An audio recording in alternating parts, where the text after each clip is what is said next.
Big changes could be in store for the I-35 corridor because this morning the Corridor Advisory Committee presented their My-35 plan to TxDOT commissioners. The report shows ways I-35 could be improved to relieve the growing congestion problem, including alternatives to driving. It was a process that took about 2 years to complete, and while the report had some big ideas, it lacks the funding to back it up.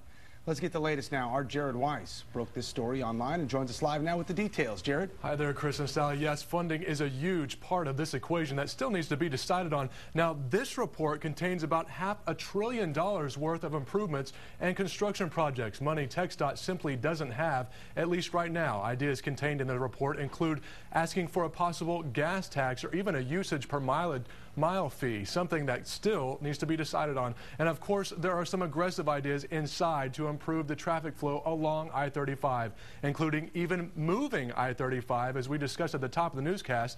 But there's also the idea of passenger rail. Now, the Lone Star Rail is one project that's already begun and passed the preliminary stages.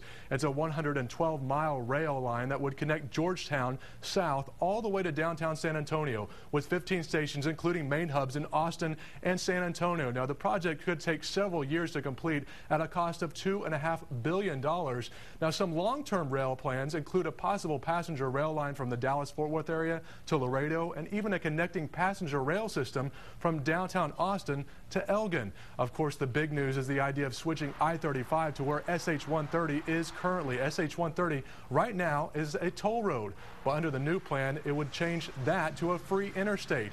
The current I-35 would be changed to a highway and have managed toll lanes instead. Now, most of the input on this was gathered from UT researchers, forums, surveys, and about 20 public meetings, all of which were held along I-35 and only brought out about 40 people at the most. However, about 1,200 phone interviews and 600 questionnaires were submitted from the public on ways to improve the corridor, and that was the main factor in this report. Now, the information will still need to be reviewed by commissioners and ultimately voted on, but this is the first report, and this is the first in the major step. And you can see this report online for yourself right now at KXAN.com. Reporting live in the studio, Jared Wise, KXAN Austin News.